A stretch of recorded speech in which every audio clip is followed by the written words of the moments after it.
Настольны футбол быў запатэнтаваны брытанцам у 1923 годзе. Ён стаў папулярны ва ўсёй Еўропе. Да 50-х гадоў былі створаны лігі настольнага футболу. Праз 10 год амерыканец, працаваўшы ў Германіі, прывёз гульню ў Штаты, назваўшы яе нямецкім словам фузбол.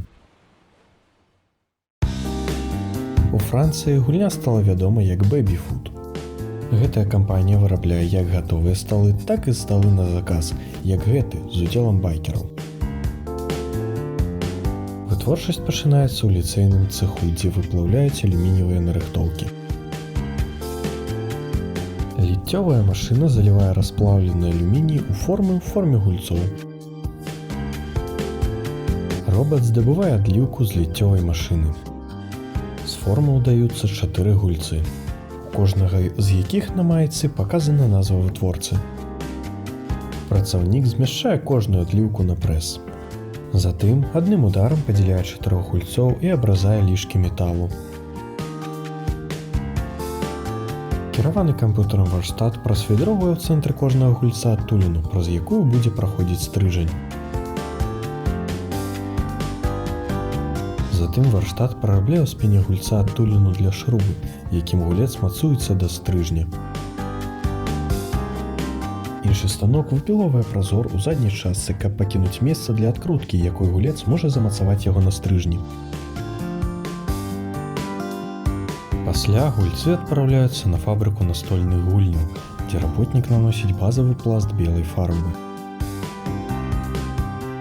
Калі фарба высахне, работнікі працягваюць размалёўваць гульцоў з дапамогай аэрографа. Яны маскіруюць цела, каб намаляваць толькі галаву. Кампанія прапануе розныя адценні скуры. Пасля наносіць іншы трафарэт, закрываючы скуру і пакідаючы адкрытымі кашулю і шкарпэткі. Затым маскіруюць усё акрамя галавы і ног гульца. Гулец можа быць брюнетам, бландынам ці рудавалосым. Абутак фарбуюць у чорны колер, затым вочы і рот гульца. Вытворцы вырабляюць стол з масіва бука. Фрэзерны варштат з камп'ютарным кіраваннем прафілюе драўляныя дэталі, робіць канечныя адтуліны і гравіруе назву кампаніі. Затым работнікі збіраюць дэталі, пачынаючы з 4 бакоў, якія злучаюцца стрыжнямі з дапамогай нітак і клею.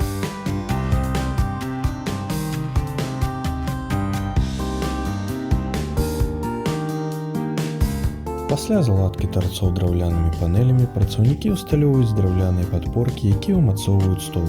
І пасля забітага мяча скіроўваюць яго ў латок для мячоў. Цяпер стол адпраўляецца ў фарбавальны цэх, дзе альбо афарбоўваюць дрэва, альбо пакідаюць натуральным.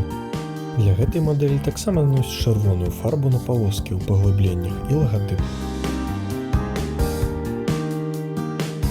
Усе сталы пакрытыя празрыстым лакам для захавання дрэва. На іх усталявана нахільная панель для вяртання мячоў.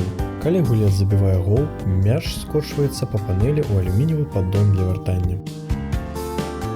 Пасля ўсталявання фанернага стала на месца, працаўнікі паварочваюць яго ўверх. Усталёўваюць сеткі для варот і прылады для падліку пунктаў. Затым яны ўкладваюць паверхню зялёнага вінілу на драўніну з панадраўляных апорных брускоў. Драўлянае аздабленне па перыметры ўтрымлівае паверхню на месцы. Працаўнік усталёўвае прайгравальнікі на парожні стрыжань з нержаўкай сталі. З дапамогай шаблону для размяшчэння ён прыкручвае прайгравальнік да штангі. Затым прымацоўвае да іх гумовыя накладкі з абодвух канцоў, каб яны не ўдараліся аб бакавыя сценкі. Ён усталёўвае ў полы стрыжань больш вузкі з нержаўкай сталі, каб зрабіць яго тэлескапічным. Падрыхтаваўшы 8 жазлоў для гульцоў, працаўнік усталёўвае іх у стол. Тэлескапічная ручка, забяспечаная падспружыненым падшипнікам, усталёўваецца ў адтуліну ў стале. Ён замацоўвае яе звонку. Замацаваўшы супрацьлеглы канец, працаўнікі абараняюць верхні край пластыкавай накладкай. Пасля таго, як да канцоў стрыжняў прымацаваныя пластыкавыя ручкі і стол усталяваны на 4 ножкі з суцэльнага дрэва, стол для настольнага футболу гатовы да старту. Агучыў Кудлаты, дзякуй за прагляд.